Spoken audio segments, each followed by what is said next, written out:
Hello everybody. We are going to start with the new chapter in chemistry from standard 10th, that is last chapter, practical chemistry.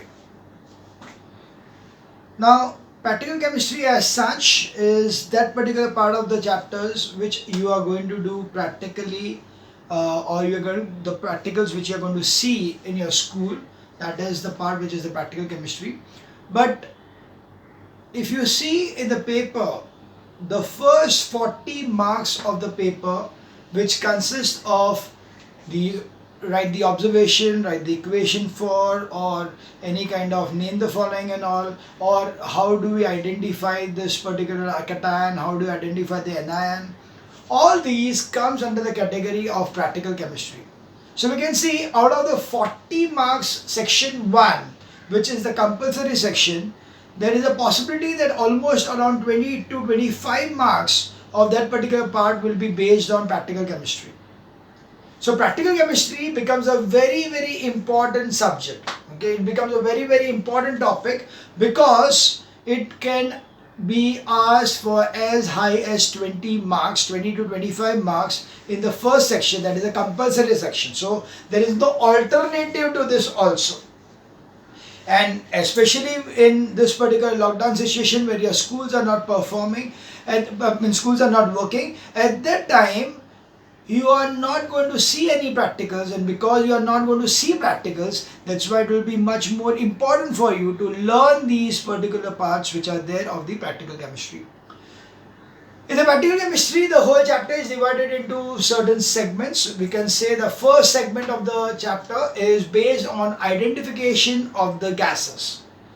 So, what are the tests which are going to be performed on a particular gas and which will identify that gas as like chlorine or carbon dioxide or sulfur dioxide and things like that. So, that are the first section of the part.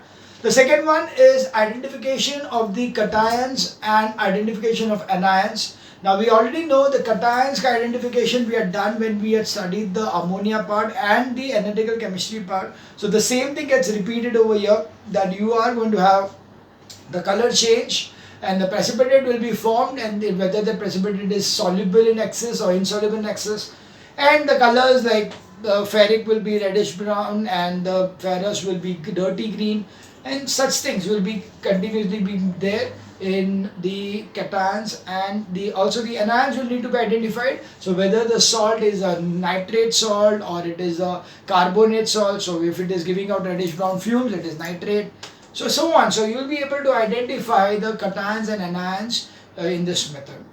You will be also having certain methods of identification of acids or identification of different kinds of salts. So or addition of certain acids to it. So all these comes under the category of the we can call it as analytical chemistry also.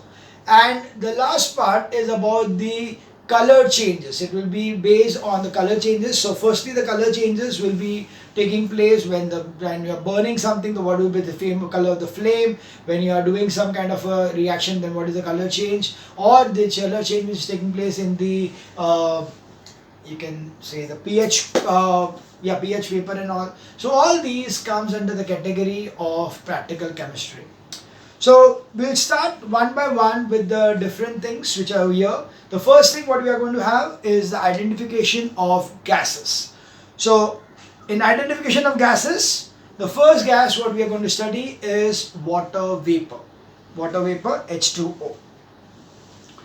Now, so they have segregated the gases as neutral gases, acidic gases and basic gases. So in this way you have got neutral, acidic and basic gases, and based on that we will be studying. So we very well know if it's a neutral gas, so the three neutral gases are the water vapor, hydrogen and oxygen, what we are going to study. So we first see the water vapor. Color, it is colorless liquid. Odor, odorless. Litmus solution will be neutral to litmus. So if you are taking litmus, there will be no change at all, so it will be neutral to litmus. So that is, it is not identifiable neither by color, odor or litmus. You cannot identify the gas with these particular properties. So what should be the test? The test is, if I take anhydrous copper sulfate, I know that anhydrous copper sulfate needs water of crystallization. So whatever that particular vapors I have got, if I am passing through anhydrous copper sulfate, if the anhydrous copper sulfate turns blue crystalline kind of crystal, then I say that the gas through which I passed the gas through which or gas which is used to pass through the anhydrous copper sulfate is nothing but the water vapor. So it turns white anhydrous copper sulfate blue. So CuSO4 white plus 5H2O will give you CuSO4.5H2O, which is blue in color, crystalline. Secondly, we see that the water vapor turns the blue cobalt chloride paper pink. Okay, if I take a cobalt chloride paper which is blue in color, it will turn to pink when it comes in contact with the moisture. So it turns the cobalt chloride paper pink. Now they have given the reactions. Certain cases they have given us the reactions which are going to take place. These equations are not important. You may not learn these equations. These equations are only for your understanding. So no need to learn the equation, but yeah, if you know the equation and if you write the equation, it is an enhanced kind of impression which you are creating of yours when you are writing the paper.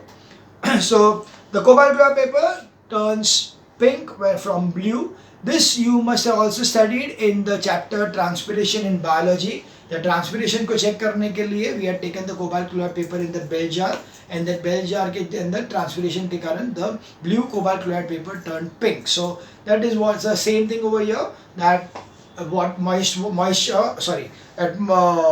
water vapor makes the cobalt chloride paper blue to pink. The next gas is hydrogen. Again, colorless, odorless, and neutral to litmus. Yes, we cannot identify hydrogen through the color, odor, or litmus solution. We cannot identify hydrogen because it is colorless, odorless, and neutral. So for the test, what we have is burning wooden splinter is extinguished in hydrogen. Now hydrogen being a kind of a gas which is combustion, so it doesn't support combustion. It is neither combustible, it is combustible, but it doesn't support combustion. That's the reason if I am taking a wooden splinter and I put it over there, it will extinguish because it does not form combustion. But hydrogen burns with a pale blue flame, producing a pop sound. So this is the test over here. This is the most important test, and in fact this test is what you are going to prefer whenever you want to test hydrogen, because there are many gases which are going to extinguish the glowing splinter. So instead of that, it is better to use this particular test, and the test is that hydrogen burns with a pale blue flame and it burns with a pop sound. So when I take hydrogen and I burn it, it is going to burn with a pop sound with a pale blue flame, and that is the reason that the gas burner what we are using, it is always blue colored flame it is giving you, because it contains hydrocarbon, the hydrogen in a good quantity. Okay, it's a hydrocarbon, so hydrogen which is there, it is going to be burned over there.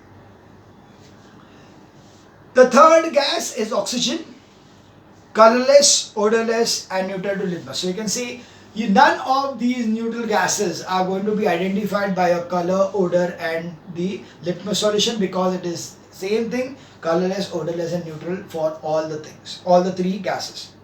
Test wise, yes, when you bring a glowing splinter, it rekindles. Okay, it is rekindling the glowing splinter. So a wooden splinter which is there, which is going to just a spark on top of it. If I bring it to the oxygen gas containing oxygen, the cylinder containing oxygen, or a flask containing oxygen, it will rekindle. It will burn, start burning once again.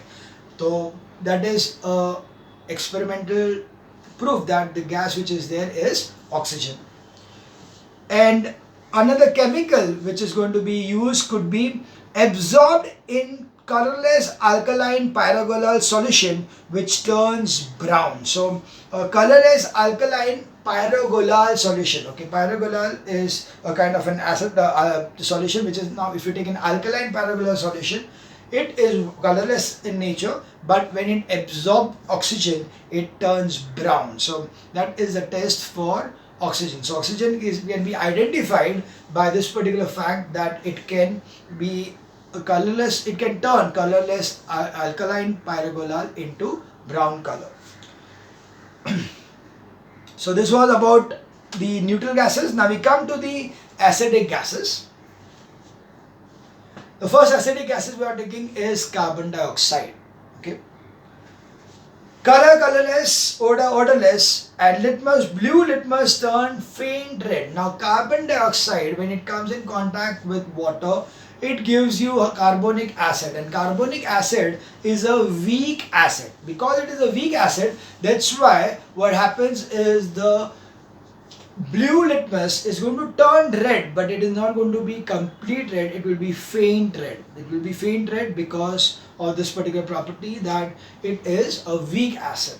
So we cannot identify much about it with this particular kind of thing because it's colorless, odorless, and only a slight change, that is the blue litmus turns faint red. But the test which will remain will be burning wooden splinter is extinguished in carbon dioxide. So again, it is not combustible, so it is not going to support combustion. That's why it is not going to rekindle, it is just going to extinguish the glowing splinter.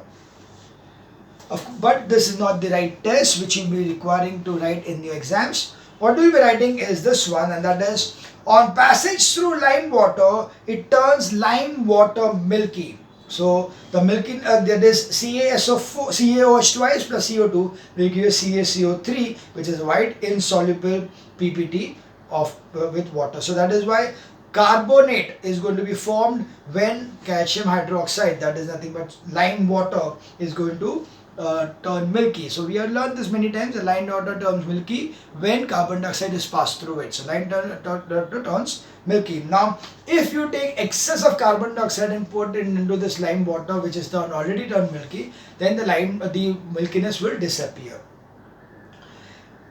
And most important, turns lime water milky, though unfortunately for you all, is that lime water turns milky not only in carbon dioxide but also in sulfur dioxide.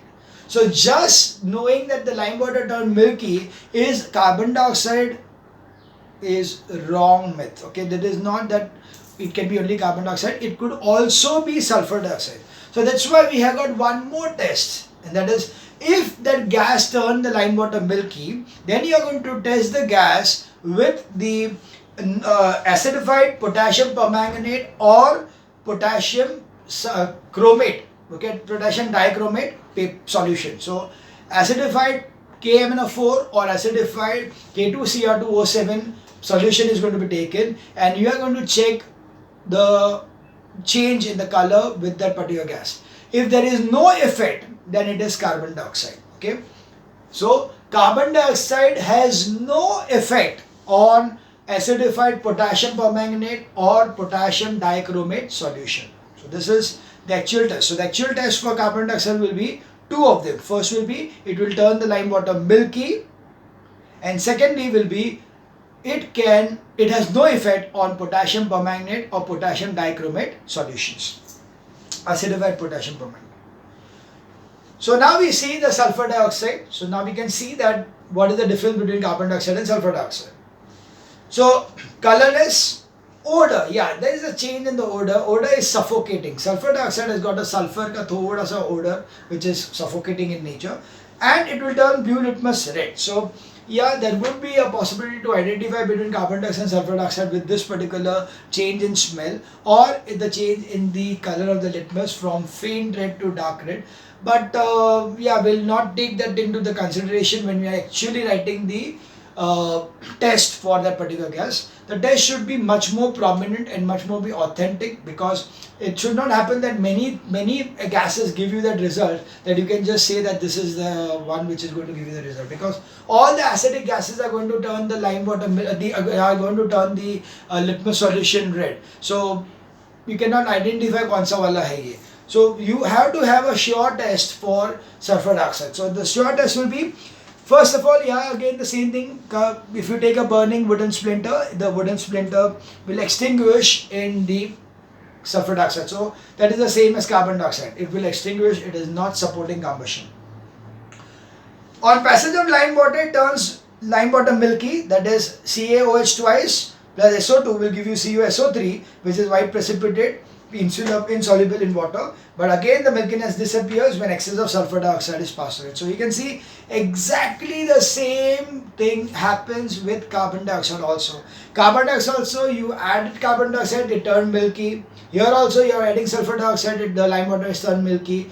Moreover, you add more carbon dioxide, it becomes colorless, it means the milkiness goes away. And here also, if you add more number of sulfur dioxide, the color is going to change. So that means there will not be any kind of milkiness. So that is same in both the cases. So exactly the same experiment and the same observation are seen for carbon dioxide and sulfur dioxide. So you see the next thing is, turns acidified potassium permanganate from pink to clear colorless. So this is the thing.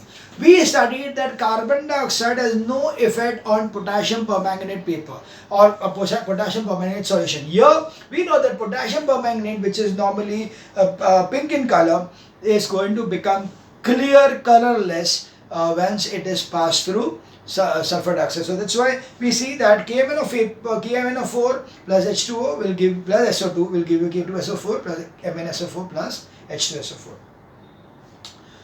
Similarly, turns acidified potassium dichromate from orange to clear green. So a K2Cr2O7 plus H2SO4 plus SO2 will give you K2SO4 plus Cr2SO4 thrice plus H2O. So chromium sulfate formed is responsible for the green color. So you can see over here that in case of carbon dioxide, there was no effect of carbon dioxide on the acidified potassium permanganate or potassium dichromate solutions. But in case of the sulfur dioxide, you can see that in both the things there is a color change. In case of the potassium permanganate, the pink color turns clear transparent, whereas in case of potassium dichromate, the color orange turns to clear green, and the green color is due to the presence of chromic oxide over there. So chromium sulfate present over there.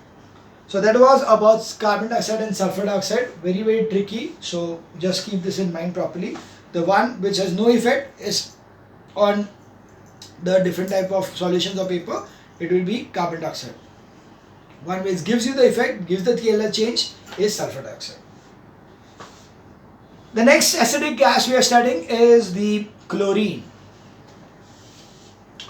Color greenish yellow. Okay. Color of chlorine, you'll have different colors in different books. Greenish yellow, yellowish green, only green, doesn't matter. Okay. You write any of them, you are going to get marks in school or in the boards without any issues. So whether you write the chlorine ka color as green, or you write it as yellowish green or greenish yellow, it doesn't make much difference. So anyway, if you're following this textbook, you can follow this one. You can write it as greenish yellow. If your school is following this textbook, then it's better to write greenish yellow. If your school is using some another textbook, find out from there which is the color they are given over there, so that you can write the right answer as per the school in your exam, at least the school examination. Board exam, you write anything, it doesn't matter, because all the three colors, that is green, yellowish green and greenish yellow, all three are acceptable. So chlorine color, greenish yellow, odor pungent. Yeah, it gives you a pungent smell. I think you must have identify the chlorine ka smell when you go to a swimming pool. When you go to a swimming pool, the swimming pool water is being chlorinated so that it can disinfect the water. So that particular smell of the swimming pool water is nothing but the chlorine ka smell. So that is the pungent smell over there. And yes, of course, it is acidic in nature, so it will be turning the blue litmus solution. Now here the new thing is that of course it is going to turn red, but then later on it bleaches, because chlorine has got a bleaching kind of effect. What do you mean by bleaching? Becoming colorless. So a blue colored litmus, when you put it inside a chlorine gas over here, it will be turning into, first it will slightly turn reddish, and then it will suddenly change the color, means it will suddenly get bleached. It will suddenly lose its color. So that is the effect of litmus on chlorine. this is something a unique feature. So yes, this can be identification for chlorine. Now test wise, turns moist blue litmus red and then bleaches it. That's what exactly is, I told you, is the right one of the important kind of observation in case of chlorine. So we see Cl2 plus H2O gives you HCl plus HOCl, and HOCl gives you HCl plus O. So coloring matter litmus plus O will give you colorless or bleach product. So I told you, no need for learning these equations. But yeah, you can just identify this thing so you can understand it properly. That basically the H2O का जो O है, that gets separated out as nascent oxygen, and that nascent oxygen is the one which is causing the bleaching of the, which is making the litmus colorless. And the next important thing over here is turning moist starch iodide paper, that is blue black. Okay, so chlorine will have the property that it is going to turn the starch iodide paper blue black. So wherever there is this particular thing, so chlorine यहाँ पे भी है, तो chlorine will turn the starch iodide paper blue black. So Cl2 plus 2Ki will give you KCl plus I2, where starch plus I2 gives you blue black color. So that was about chlorine. Now we continue with the acidic gases, that is hydrogen chloride. We very well know hydrogen chloride का तो पूरा का पूरा chapter किया हुआ है, so quite simple to understand also. So yeah, first thing we know, colorless, pungent odor. Yeah, pungent odor, HCl has got a pungent odor, and it will turn the moist blue litmus red. So it turns the bright blue litmus red, which will be the test over here. Now test for the gas will be first. Yes, first and foremost thing, while preparation of HCl we did that thing. What did we do? A glass rod dipped in ammonia, we brought it near, so we got the fumes of NH4Cl. So dense white fumes. So gives dense white fumes when a glass rod dipped in ammonia solution is brought near hydrochloric acid vapors, or NH3 plus HCl vapors give NH4Cl as dense white fumes. And secondly is when you are going to react the HCl gas with any silver salt. If you are taking a silver salt, it is going to give you a silver chloride, which will be white colored, curdy white precipitate, which will be given out. So if you take any silver salt when you react it with HCl, it is going to give you this particular precipitate of AgCl. So AgNO3 forms a curdy white precipitate on passage through a AgNO3 solution. So AgNO3 aqueous plus HCl will give you AgCl, that is curdy white precipitate, plus HNO3. The precipitate of HCl is AgCl is insoluble in NH4OH but insoluble in dilute, soluble in NH4OH but insoluble in nitric acid. So AgCl plus 2 NH4OH gives you AgNH3 twice Cl, that is soluble diamine silver chloride plus water. So this was about HCl. So HCl, the main thing was, the first one was, or the most easiest one is, you bring ammonia near it and you get the dense white fumes of ammonium chloride. And another thing is, if you take silver nitrate and react it with HCl gas, it is going to give you AgCl, which is a white PPT. Okay, white PPT, which is insoluble in NH4OH but soluble in dilute nitric acid. Okay, so this was about hydrogen chloride. Next we see is hydrogen sulfide, H2S.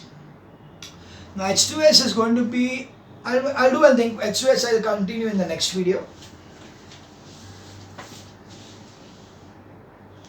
Okay, not required. I thought I crossed 30 minutes, but no, there's still time, so I can easily complete the acidic gases in this video. Yeah, so hydrogen sulfide is identified mainly because of its odor. The rotten egg smell of hydrogen sulfide H2S is the most prominent one, and that's why it can be easily identified by the odor which is there. So first thing is, color is colorless, odor is rotten egg smell, and the litmus, of course, blue litmus turns red. Test wise, turns acidified potassium permanganate pink to colorless, and acidified potassium dichromate orange to green. So This is again similar to what is there in SO2. SO2 also, it is going to react with potassium permanganate paper and give you from pink to colorless, and potassium dichromate paper and give you from orange to green. But H2S will not be giving you a milky white, the solution when passed through lime water. So that is the difference between SO2 and H2S. Rotten egg smell is of course there. There is a pungent smell of sulfur, but it is different from the rotten egg smell.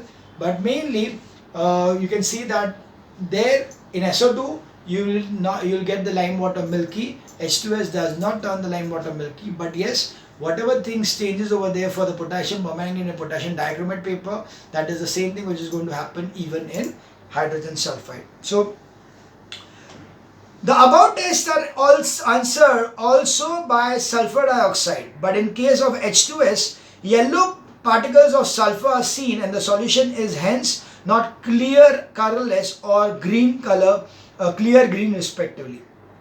So yeah, they are saying that no doubt that there is a same kind of a test which is performed by SO2 also, and same results given by SO2, but in this case, in case of H2S, there will be small white yellow particles of sulfur seen on the potassium permanganate clear color, or in the on the green color of the potassium dichromate. So that's why that particular kind of yellow dots what you can see will identify it to be H2S as compared to SO2. Nevertheless, as I told you, it is not going to react to give you lime water, doesn't turn milky in H2S. Third is turns moist lead acetate paper or solution silvery black or black. So this is a specific test only for H2S, and that is lead acetate paper. If I take lead acetate paper, that is PbCH3COO2, that is colorless, and on reaction with H2S it is going to make into PbS, which is a black colored thing. Hence it is turning the lead acetate paper silvery black or black in color. So that's about the test for hydrogen sulfide. We now move on to the last acidic gas, that is nitrogen dioxide. Now the nitrogen dioxide is the only gas out of the gases what we have studied up to now which has got a color to it, except for chlorine. Chlorine I forgot, but yeah, this one has got a prominent green reddish brown color. So the reddish brown color of the gas is the most identified part of the observation. So that can easily be used as an observation. कभी भी observation में पूछा है तो you know that NO2 is going to be formed, which is be reddish brown in color. So color reddish brown, odor irritating, and it will turn the moist litmus turns red, moist blue litmus turns red.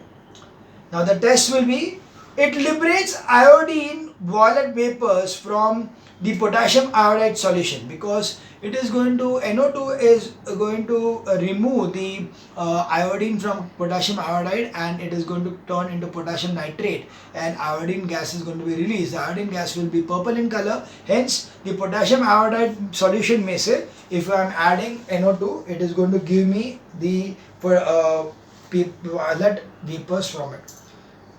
So and hence it also turns the potassium iodide paper brown. So the brown color is going to be formed. The potassium iodide paper is going to turn brown due to this particular gas. Next is, it dissolves in cold water to give a mixture of nitrous and nitric acid in solution which acts on blue litmus and turns it red. So NO2 plus H2O gives you HNO2 plus HNO3. Hence NO2 is called as a mixed acid anhydrate. So this is one more thing, but normally you don't use this particular kind of experimental thing for observation, because there is no proper observation for this thing.